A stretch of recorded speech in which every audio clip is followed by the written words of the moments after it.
નવરાત્રિમાં દરેક દિવસે અલગ રંગ શા માટે પહેરવામાં આવે છે? શું આ માત્ર ટ્રેન્ડ છે કે કંઈક વધારે શક્તિશાળી?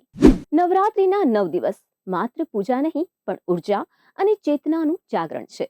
દરેક દિવસનું રંગ એક ખાસ શક્તિ અને વાઇબ્રેશન સાથે જોડાયેલો છે.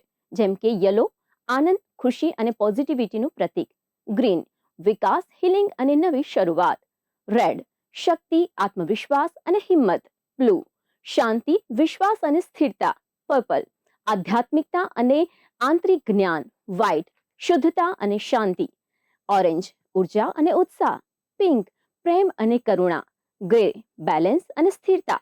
આ રંગો માત્ર ફેશન નથી પણ તમારા ઓરા અને એનર્જીને બેલેન્સ કરે છે. જ્યારે તમે એ દિવસનો રંગ પહેરો છો ત્યારે શું તમે એ એનર્જીને એટ્રેક્ટ કરો છો?